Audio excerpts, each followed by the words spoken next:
নাফিজা, আপনাকে ধন্যবাদ। আপনি যেমনটি বলছেন এবং আপনারা জানেন যে এই ঘটনার 24 ঘন্টা পেরিয়ে গেলেও কিন্তু এখন পর্যন্ত যে মামলা, সেই মামলাটা কিন্তু হয়নি এবং এখন পর্যন্ত পুলিশ কিন্তু যে ঘটনাস্থল, যে এই সিটি ইউনিভার্সিটিতে কিন্তু এখনও পুলিশ আসেনি এবং এখানকার যে আলামতগুলো কিন্তু এখনও অরক্ষিতভাবে পড়ে আছে এবং পুলিশ না আসার কারণে এবং এখানকার যে মামলা করার যে ক্ষতিপূরণ, সেটা নিয়ে কিন্তু এখন পর্যন্ত যেহেতু কথা হয়েছে এবং আজকে প্রশাসনিকভাবেই আসলে উপাচার্য যেটি জানিয়েছেন যে রেজিস্ট্রার কিছুক্ষণের মধ্যেই আসলে সাভার মডেল থানায় একটি মামলা দায়ের করবেন এবং এই মামলা সম্পর্কে প্রায় 25 কোটি টাকা ক্ষয়ক্ষতি হয়েছে বলে প্রাথমিকভাবে ধারণা করা হচ্ছে এবং উপাচার্য লুৎফর রহমান, যিনি সিটি ইউনিভার্সিটি, তিনি আমাদেরকে জানিয়েছেন যে এখানে যে সিটি ইউনিভার্সিটির যে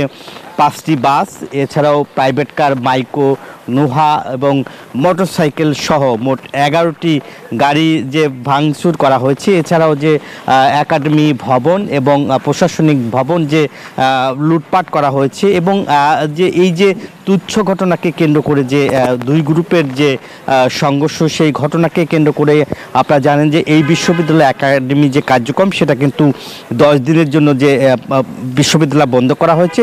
একই সঙ্গে কিন্তু অনলাইনে ক্লাস করার মতো যে পরিস্থিতি, সেটা তারা তৈরি করছে, রেজিস্ট্রার সিটি জানিয়েছেন এবং যে প্রশাসনিক যে কার্যক্রম বা ক্যাম্পাসের যে কার্যক্রম, সেটা হতে মাসখানেক সময় লাগবে বলে জানিয়েছেন উপাচার্য।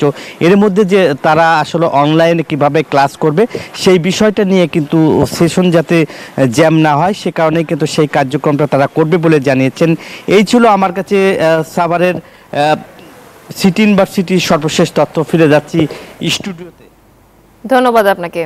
বান্ডেল থাকলে প্রতি সেনমানিতে টাকা বাঁচবে। বিকাশ সেনমানি বান্ডেল কিনে জিতুন প্রতি লেনদেনে।